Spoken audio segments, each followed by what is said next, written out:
The right to equality.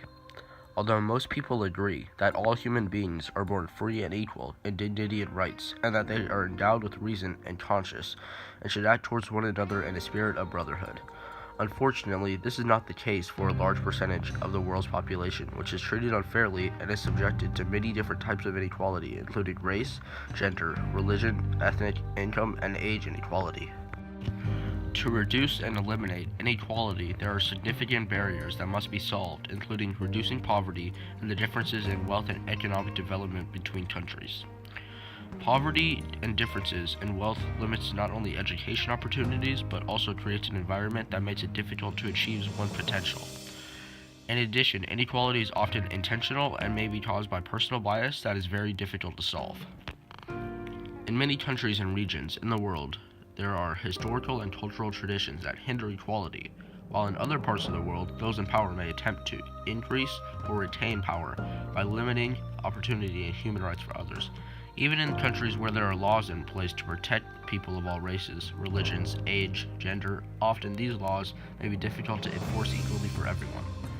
Given the number of people that suffer from inequality and the difficulty of solving this problem, inequality is the biggest human rights issue of our time and will be for many years to come. Income inequality is the most widespread form of inequality. Almost everyone suffers from it.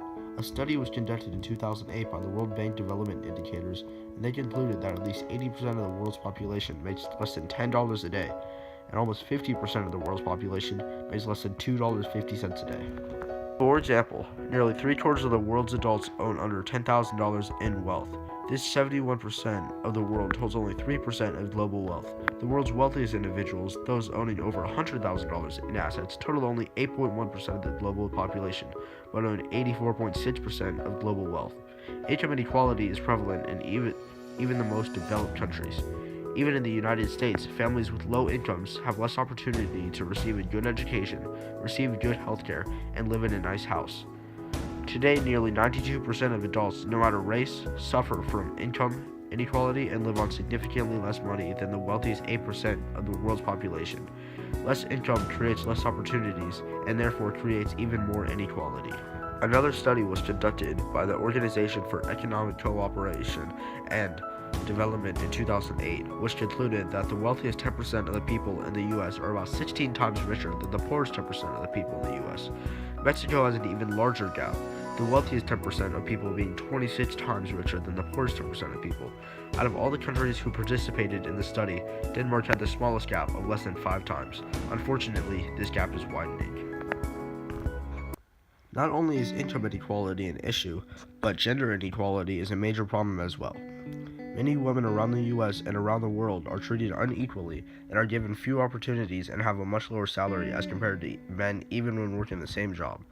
As demonstrated in the results of a study conducted on 5 countries, Canada, UK, US, China, and France, which concluded that women earn significantly less money than men. In the US, women earned about 64 cents for every dollar a man would make.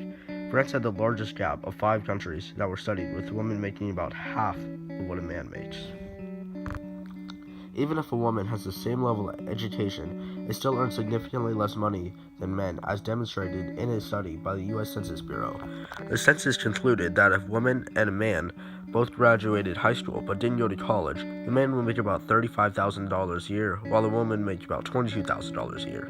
Not only will men make more money than women if they have a high school diploma, they will also make more money if they have a bachelor's degree. On average, men with a bachelor's degree make about $60,000 a year, while women make about $40,000 a year. This pattern continues for all levels of educations, from high school diploma through doctoral degree. To make matters worse, many women are not given the opportunity to receive an education, and about twice as many girls as boys will never attend school, as indicated by a recent UNESCO study. When viewed in total, the data indicates that gender inequality is a global issue that is independent of education and is often driven by less opportunity and bias, and may involve reshaping cultural norms to resolve. Another very common form of inequality is racial and ethnic inequality. Many believe, and the data indicates, that racial bias often causes men and women of color to be convicted more often than men and women that are white. This claim is supported by the Bureau of Justice Statistics, which conducted a study and found that on average men have a 1 in 9 chance of being imprisoned, while white men have just a 1 in 17 chance on average of being in prison in their lifetime. This statistic dramatically changes for people of color. Black men have a 1 in 3 chance and Latino men have a 1 in 6 chance of being in prison in their lifetime. This data is similar for women. On average, 1 in 56 women will be in prison in their lifetime. White women are in prison just 1 in 111 times in their lifetime. As do chances dramatically increase for men of color, colored women chances also increase dramatically. Black women have a 1 in 18 chance, and Latino women have a 1 in 45 chance of being in prison in their lifetime. Racial inequality is also a major problem for many people who are trying to be accepted into a top private college. Eric Ortiz, an NBC News journalist, states, "It says the evidence of discrimination can be seen in part in the numbers. A 2009 Princeton study found that Asian Americans need an SAT score 140 points higher than whites to get into a top private college. But compared to Hispanics, they need to score 270 points higher, and compared to blacks, 450 points higher. These top private colleges are intentionally discriminating against different races to increase the diversity of students in school. This practice is very unfair to many Asian American kids who aren't being accepted to a school even if their SAT score is 450 points higher than a different racial group who was accepted." Inequality is yet another global form of inequality that affects a large percentage of the world's population. Religious inequality is often intentional. A great example of intentional religious bias is when President Trump issued a travel ban. After repeatedly stating that Islam hates us, he issued an unprecedented executive order banning all nationals from 7 Muslim-majority countries: Iran, Sudan, Libya, Somalia, Syria, Iraq, and Yemen. He intentionally implemented this law with the mistaken explanation and belief that the law will improve security. However, the real impact of the law is to reduce opportunities that people from this country will have.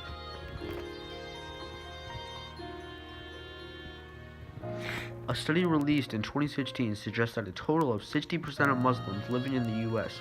have experienced some form of religious inequality in 2016. In addition, the report found Muslims are more than twice as likely as Jewish, Catholics, and Protestants to be stopped at the U.S. border for additional screening. ISPU's study also found that Muslims expressed fear that the result of 2016 presidential elections emboldened white extremists. About 38% of Muslims expressed fear over their family and own personal safety from white supremacist groups.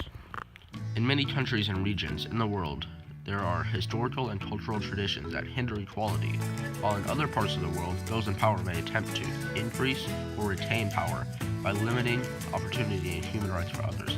Even in countries where there are laws in place to protect people of all races, religions, age, gender, often these laws may be difficult to enforce equally for everyone. Given the number of people that suffer from inequality and the difficulty of solving this problem, inequality is the biggest human rights issue of our time and will be for many years to come. The barriers that need to be overcome to eliminate inequality are significant and include solving difficult social problems such as reducing poverty, balancing distribution of wealth, and providing everyone a good education and an equal opportunity to achieve their potential. Even if the required commitment is made to solve poverty and provide the same opportunities to everyone, another significant barrier, personal bias, must be cleared. To eliminate inequality, these barriers must be overcome, offering everyone the same opportunity for education, eliminating intentional bias, and having enough resources to eliminate poverty and rebalance the wealth distribution. Everyone should have the same chance to have a reproductive